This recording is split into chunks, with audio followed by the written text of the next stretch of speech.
শেখ হাসিনার সঙ্গে ফলপ্রসূ বৈঠক হয়েছে বলে জানান। ব্রিটিশ পার্লামেন্ট সদস্য ও নেতাদের মধ্যে উপস্থিত ছিলেন সাবেক মন্ত্রী ও লেবার পার্টির এমপি জিম ফিটস পেট্রিক, ইউরোপীয় পার্লামেন্টের MP Charles Tain, House of লর্ডসের সদস্য লর্ড বিলি মুরিয়া সহ অনেক নেতা। বৈঠকে যুদ্ধাপরাধের বিচার সহ বিভিন্ন বিষয় নিয়ে আলোচনা হয় বলে জানান স্থানীয় নেতারা।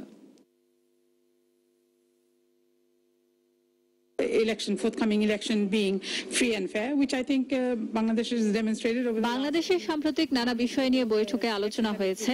যুদ্ধাপরাধ, মানবাধিকার ও আসন্ন জাতীয় নির্বাচনের স্বচ্ছতা নিয়েও আলোচনা হয়েছে। আমরা বিশ্বাস করি গণতান্ত্রিক প্রক্রিয়ায় যুদ্ধাপরাধের বিচার সম্পন্ন হবে এবং আসন্ন নির্বাচন যাতে সুষ্ঠু ও নিরপেক্ষ হয় সে বিষয়ে সরকার যথাযথ পদক্ষেপ নেবে।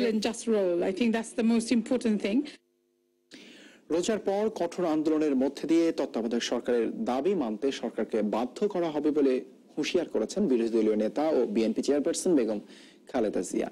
খুলনার নবনির্বাচিত মেয়র মনিরুজ্জামান মনি সোমবার রাতে তার সঙ্গে গুলশান কার্যালয়ে দেখা করার পর তিনি সাংবাদিকদের সঙ্গে কথা বলেন। রোজার পরে আবার আমরা আমাদের কর্মসূচি দেব, কর্মসূচি শুরু করব। সেখানে এই ঐক্যবদ্ধভাবে যদি আমরা কাজগুলি করি, আমার বিশ্বাস এই সরকারকে আমরা বাধ্য করব নিরপেক্ষ সরকারের অধীনে নির্বাচন দিতে। এই সরকারের পতন ঘটানোর জন্য আগামী দিনে আন্দোলন এবং নির্বাচনে আমরা সকলে আন্দোলন এবং নির্বাচন একসঙ্গে করব।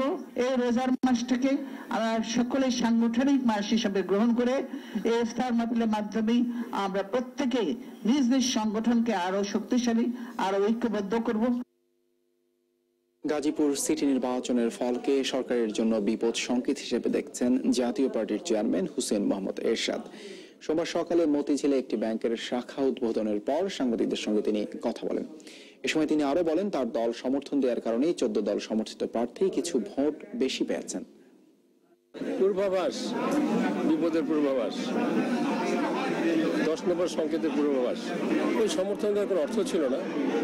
তখন আমার দলের কর্মীরা তো ইতিমধ্যে কাজ শুরু করেছে, কাজে ফেরানো সম্ভব ছিল না, কিন্তু দিলাম আর কি। যেদিন মহাজোটে আছি অনুরোধ অপেক্ষা করতে পারলাম না।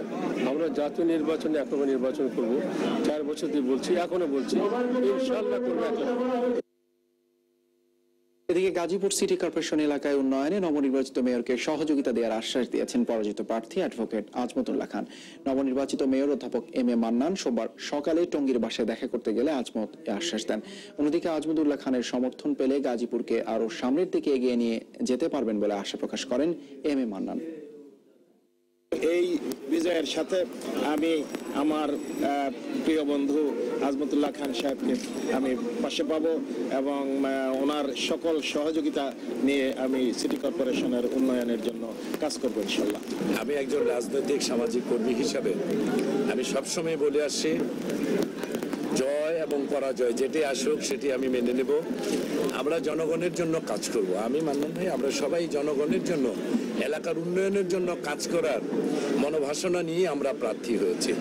তো সুতরাং জনগণ যা ভালো মনে করেছে, আমি জনগণের রায়ের প্রতি সবসময় শ্রদ্ধাশীল।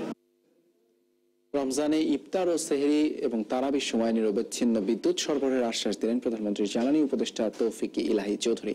সোমবার দুপুরে মগবাজারে একটি উপবিদ্যুৎ কেন্দ্রের উদ্বোধনী অনুষ্ঠানে তিনি বক্তব্য রাখেন। তারা যদি নিজেদের বিদ্যুৎ ব্যবহার করে খোলা রাখেন সেটা তারা করবে এবং সেই জন্যই তারা আমাদের সাথে বলেছেন। যদিও এটা মনে রাখতে হবে যে এই রমজান মাস থেকে বাজারও শুরু হয়ে যায়, প্রথম 10 রোজা পর্যন্ত 1 সপ্তাহ বলেছি। তারপরে প্রয়োজনে আমরা ইনশাআল্লাহ আমরা গতবারও তাদের সময় বাড়াই দিয়েছি। বিদ্যুতের সরবরাহ বৃদ্ধি করা এবং যতদূর সম্ভব নিরবিচ্ছিন্ন বিদ্যুৎ সরবরাহ করার জন্য সব রকম উদ্যোগ নিয়েছি। আন্দামান সাগরে থাই জলসীমায় ডুবে যাওয়া বাংলাদেশি জাহাজ এমভি হোপ থেকে জীবিত উদ্ধার হওয়া 5 নাবিক সোমবার দেশে ফিরেছেন। গত বুধবার এই জাহাজডুবির ঘটনায় জীবিত উদ্ধার হওয়া আরও 4 বাংলাদেশিকে থাইল্যান্ডে চিকিৎসা দেওয়া হচ্ছে। এছাড়া জাহাজটির প্রধান প্রকৌশলী সহ 2 বাংলাদেশের লাশ উদ্ধার করা হয়েছে। এখনও নিখোঁজ রয়েছেন ক্যাপ্টেন সহ 6 নাবিক। ক্যাপ্টেন ডিসিশন নিয়েছে, অ্যাবান্ডনশিপ ঘোষণা করছে, তখনই আমরা আর কি জাম দিয়েছি। আমরা বিএসএফে যোগাযোগ করছি, তারা আমাদের রেস্কিউ করছে। মোট 17 জন ছিল, লাইফ ক্রাফটে যে 12 জন ছিল তার ভিতরে আমরা 5 জনকে ওই জাহাজ বাক্সমুন লাইফ বয় ছুড়ে দিছে, আমরা ধরে ধরে খুব কষ্ট করছি। আমিনবাজারে 6 ছাত্র হত্যা মামলায় 60 জনের বিরুদ্ধে অভিযোগ গঠন করা হয়েছে।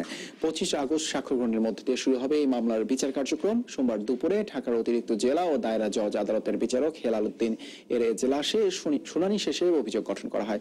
মামলার 60 আসামির মধ্যে কারাগারে আছেন 5 জন, জামিনে আছেন 30 জন, আর 25 জন এখনো পলাতক। 2011 সালের 17 জুলাই শবে বরাতের রাতে ডাকাত সন্দেহে তাদের পিটিয়ে হত্যা করা হয়।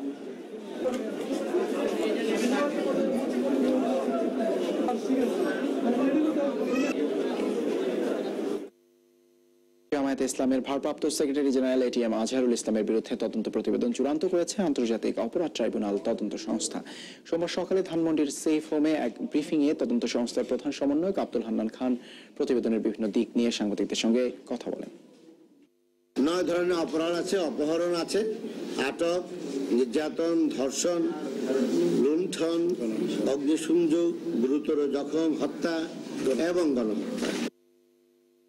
টানা বৃষ্টি আর উজান থেকে আসা পানির ঢলে উত্তরের জেলা পঞ্চগড়, ঠাকুরগাঁও, কুড়িগ্রাম ও গাইবান্ধার বন্যা পরিস্থিতির আরো অবনতি হয়েছে।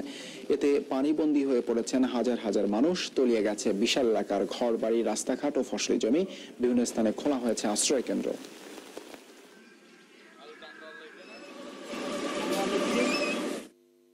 এই ছিল সময় সংবাদে। যে কোনো খবর পেতে ভিজিট করুন সময়নিউজ.tv।